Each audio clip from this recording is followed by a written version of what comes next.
Interlock വ്യവസായം കടുത്ത പ്രതിസന്ധിയെ നേരിടുകയാണെന്ന് cement bricks and interlock manufacturers association. Crusher ഉൽപ്പന്നങ്ങളുടെ വിലവർധനയാണ് പ്രതിസന്ധി സൃഷ്ടിക്കുന്നതെന്ന് ഭാരവാഹികൾ കണ്ണൂരിൽ പറഞ്ഞു.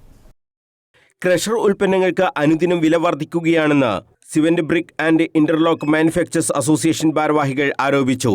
ഇത് ഇന്റർലോക്ക് വ്യവസായത്തിന്റെ നടുവൊടിച്ചിരിക്കുകയാണ്. ജില്ലാ കളക്ടർ നിശ്ചയിച്ചതിലും കൂടുതലാണ് ക്രഷർ ഉൽപ്പന്നങ്ങൾക്ക് ഈടാക്കുന്നത്. ഇത് കാരണം ജില്ലയിൽ പല വ്യവസായങ്ങളും അടച്ചുപൂട്ടൽ ഭീഷണിയിലാണെന്നും ഭാരവാഹികൾ പറഞ്ഞു.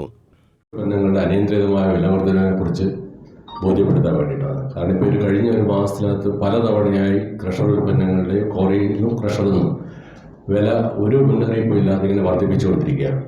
അത് നമ്മുടെ എല്ലാ വ്യവസായത്തിലും പല കമ്പനികളും ഇപ്പോഴും പൂട്ടിക്കഴിഞ്ഞു. ചില കമ്പനികൾ ആ ക്ലോസറിലേക്ക് നീങ്ങിക്കൊണ്ടിരിക്കുന്ന ഒരു അവസ്ഥയാണുള്ളത്. ഈ വിഷയത്തിൽ ജില്ലാ ഭരണകൂടം അടിയന്തരമായി ഇടപെടണമെന്നും അല്ലെങ്കിൽ പ്രക്ഷോഭ പരിപാടികൾ സംഘടിപ്പിക്കുമെന്നും ഭാരവാഹികൾ അറിയിച്ചു. ജില്ലാ പ്രസിഡന്റ് പ്രവീൺ ചന്ദ്, സെക്രട്ടറി നജീബ് ചാല, ട്രഷറർ രാജൻ കാനം എന്നിവർ വാർത്താസമ്മേളനത്തിൽ സംബന്ധിച്ചു. News bureau, Kannur.